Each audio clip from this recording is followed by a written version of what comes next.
مرحبا بكم معايا. اليوم غادي نشارك معكم كيكة بسيطة بمكوناتها وأنيقة في الشكل ديالها، بنينة وكتعكس الفخامة. تفضلوا معايا نتعرفوا على التفاصيل. بالنسبة لهاد الكيكة فغادي نحتاجو كاس ونص ديال الدقيق الممتاز مغربل أي منخول، كاس سكر سنيدة أي سكر حبيبات، نص كاس ديال الزيت، نص كاس ديال الحليب، 3 ديال البيضات، شويه ديال الفرامبواز وبلوبيري باش نزينوا هاد الكيكه. بالنسبه للبلوبيري درت واحد نص كاس صغير ديال كاس العنبه ومعستها غير بالفرشيطه باش نزيدها في وسط الكيكه لتعزيز النكهه. رشه ديال الملحه، معلقه صغيره ديال الفانيلا السائله، وساشيه او كيس من خميره الحلويات من فئه 7 غرام. الفران وضعته يسخن على درجة حرارة 180. بالنسبة للمول اختاريت هذا اللي مثقوب في الوسط، دهنته بالزبدة ورشيته بالدقيق وزولت هذاك الفائض. غادي نحطو على جنب. غادي نوضع 3 البيضات في هذا الإناء بحرارة المطبخ، ما يكونش بارد. غادي نزيد عليه سكر سنيدة، سكر حبيبات، نزيد عليه معلقه صغيره ديال الفانيلا السائله. الا ما كانتش هاد الفانيلا السائله ممكن معلقه صغيره ديال بودره الفانيلا او 2 اكياس من سكر بنكهه الفانيلا. وغادي نخلط هذا الخليط بالضراب الكهربائي حتى يتغير اللون ديالو ويتضاعف الحجم ديالو.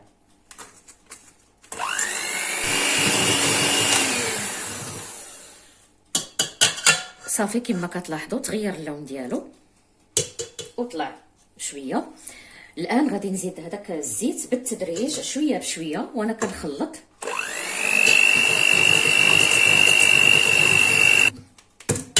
من بعد غادي نزيد هذاك الحليب نص كاس ونخلط ايضا.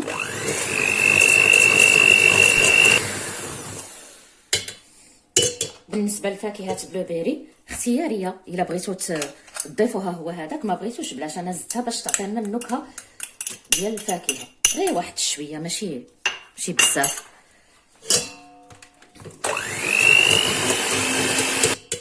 صافي من بعد غادي نستغني على الضراب الكهربائي.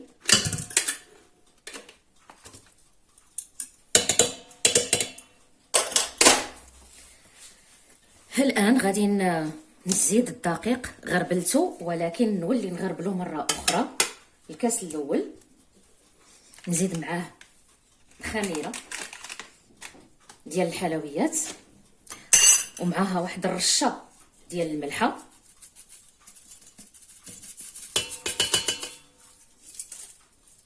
وغادي نخلط بهاد السباتيل غير بشويه.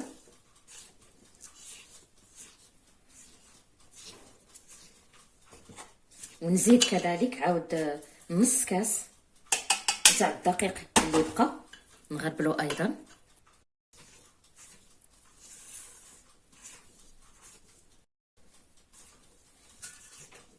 صافي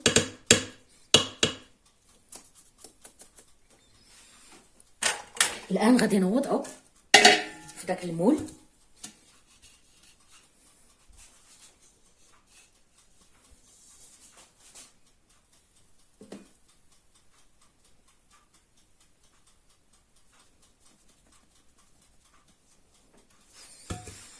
نجيب ديك السباتيلا باش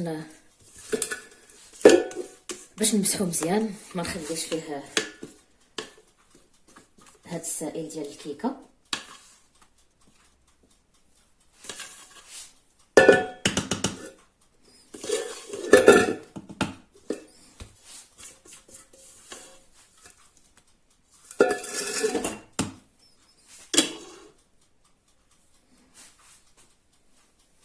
صافي دروكي غادي نديرو يطيب على درجه حراره 180 ونخليه واحد المده ديال 30 دقيقه حتى ل 35 دقيقه او ل 25 دقيقه على حسب الفرن ديالكم وعلى حسب الكيكه من توجد، من تشوفوها تحمرت مع ديروا لهذاك العود الخشبي وتحمر شويه، صافي ديك الساعه نزولوها ونخليوها تبرد مزيان.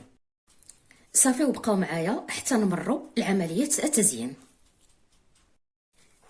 غادي نمروا لعمليه التزيين من بعد ما بردت الكيكه مزيان. هاد الكيكه وضعتها في المول عندي صغير، الا بغيتو تجيكم الكيكه كبيره يمكن لكم تضاعفوا المقادير. على بركه الله غادي نبداو في عمليه التزيين. غادي نرش عليها شويه سكر بودره، اي السكر الناعم او سكر كلاصي.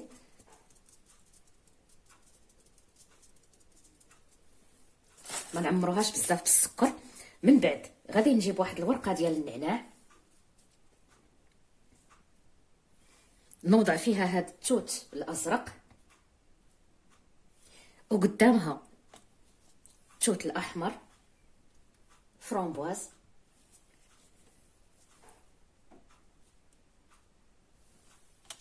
نفس الشيء. تزيين طبعا كيبقى على حساب الاختيار ديالكم.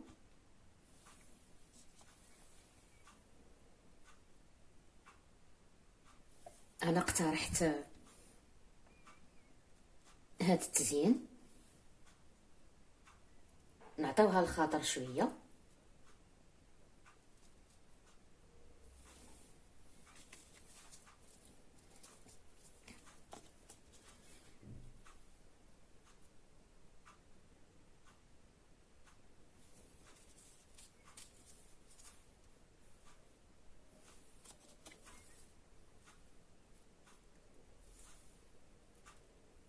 ونبقى غاديه بهذه الطريقه حتى نكمل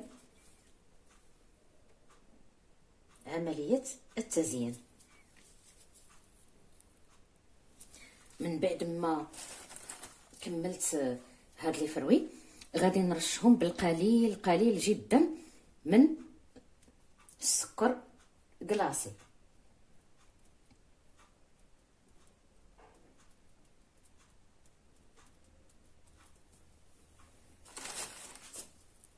شكرا على المتابعة. كنتمنى الوصفة تنال إعجابكم وتجربوها. ما تنسوش تبقاو معايا لوصفات جديدة وأفكار راقية. إلى اللقاء.